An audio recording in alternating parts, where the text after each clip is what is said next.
Assalamualaikum warahmatullahi wabarakatuh. Halo semua, kembali lagi di channel kita KKN IKD RTP kelompok 85 dari Fakultas Tarbiyah Institut Agama Islam Negeri Kudus, dan masih dengan saya Mas Yaktian. Kali ini kita akan bahas mengenai bioteknologi. Dalam bioteknologi terdapat 5 sub materi, yaitu ada pengertian bioteknologi, kemudian ada prinsip bioteknologi, selanjutnya ada jenis-jenis bioteknologi, kemudian ada manfaat bioteknologi dalam berbagai bidang, dan yang terakhir yaitu ada aplikasi bioteknologi dalam kehidupan sehari-hari. Nah, kita akan membahas mengenai pengertian, prinsip, dan juga jenis-jenisnya saja. Kita masuk pada pembahasan pertama, yaitu pengertian bioteknologi. Apakah kalian tahu apa itu bioteknologi?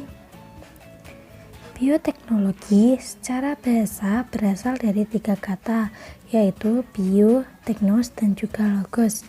Bio yang berarti hidup, teknos yang berarti teknologi, dan logos yang berarti ilmu.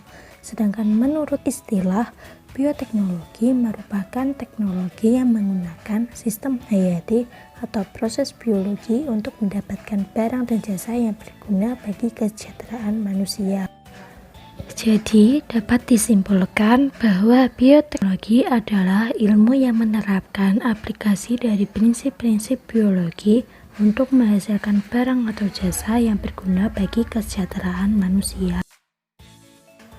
Sekarang kita masuk pada pembahasan kedua, yaitu prinsip bioteknologi. Prinsip bioteknologi ada 4. Yang pertama yaitu menggunakan agen biologi, kemudian menggunakan metode tertentu, selanjutnya yaitu menghasilkan produk turunan, dan yang terakhir yaitu melibatkan banyak disiplin ilmu.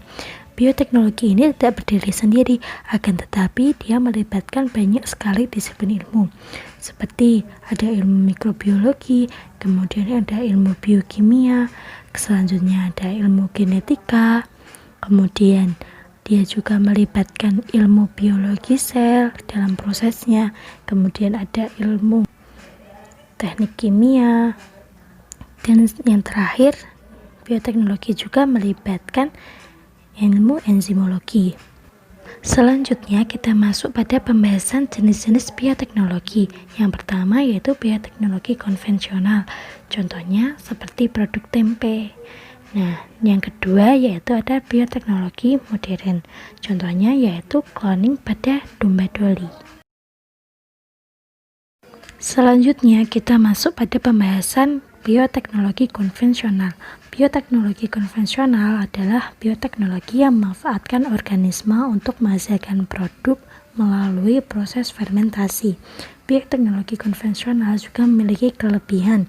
Yang pertama yaitu biaya produksi yang relatif lebih murah, kemudian tidak memiliki dampak negatif dalam jangka panjang. Yang terakhir yaitu dapat meningkatkan nilai gizi makanan yang kita konsumsi. Selain kelebihan, bioteknologi konvensional juga memiliki kekurangan. Yang pertama yaitu memerlukan waktu yang relatif lama, kemudian sangat mudah dipengaruhi oleh kondisi alam seperti suhu, pH, ataupun hama yang menyerang. Selanjutnya yaitu tidak dapat mengatasi masalah genetik yang sudah ada sebelumnya. Dan yang terakhir, produksi dalam skala kecil. Walaupun di pabrik, dia hanya dapat diproduksi dalam skala kecil. Beberapa contoh dari bioteknologi konvensional. Yang pertama yaitu yogurt. Yogurt merupakan minuman hasil fermentasi susu yang menggunakan bakteri Lactobacillus bulgaricus. Bakteri ini akan mengubah laktosa pada susu menjadi asam laktat, sehingga susu menjadi kental dan terasa asam. Kemudian yang kedua yaitu tapai. Tapai ini merupakan salah satu produk dari bioteknologi, dapat berasal dari singkong maupun ketan dengan bantuan Saccharomyces cerevisiae. Selanjutnya yaitu ada tempe yang berbahan dasar dari kacang kedelai. Proses fermentasi tempe ini dibantu oleh jamur Rhizopus oryzae dan Rhizopus oligosporus. Selanjutnya yaitu ada nata de coco. Nata de coco ini berasal dari sari kelapa. Nah, ini fermentasinya dengan menggunakan bakteri Acetobacter pseudomonas. Selanjutnya yaitu keju. Keju merupakan bahan makanan yang dihasilkan dengan memisahkan zat-zat padat pada susu melalui proses pengentalan atau koagulasi. Proses pengentalan ini dengan menggunakan bantuan bakteri Lactobacillus bulgaricus dan Streptococcus thermophilus. Selanjutnya yaitu kecap. Kecap merupakan salah satu produk hasil bioteknologi yang terbuat dari kacang kedelai. Pada tahap awal kedelai akan difermentasi dengan menggunakan jamur Aspergillus winkyi. Selanjutnya kita masuk pada pembahasan bioteknologi modern. Bioteknologi modern adalah bioteknologi yang memanfaatkan rekayasa genetika untuk menghasilkan suatu barang yang diinginkan. Bioteknologi modern ini memiliki beberapa kelebihan. Yang pertama, hasil dapat diperhitungkan. Kemudian yang kedua, dapat mengatasi kendala ketidaksesuaian genetik. Kemudian yang ketiga, perbaikan sifat genetik dapat dilakukan secara terarah.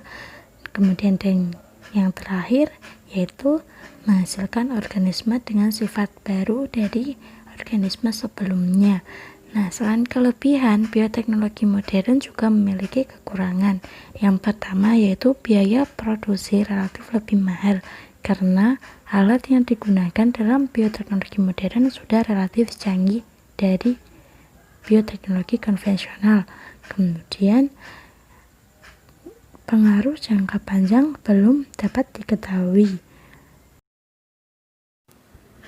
Berikut adalah contoh dari bioteknologi modern. Yang pertama ada pembuatan vaksin, kemudian ada pembuatan insulin, kemudian ada antibodi monoklonal, kemudian ada tanaman transgenik, kemudian ada cloning, dan yang terakhir yaitu ada kultur jaringan pada tanaman. Nah, sekarang kalian sudah paham kan tentang bioteknologi? Terima kasih sudah menonton video ini sampai selesai. Dan jangan lupa tekan tombol subscribe, share, like, dan komen video ini. Terima kasih. Assalamualaikum warahmatullahi wabarakatuh.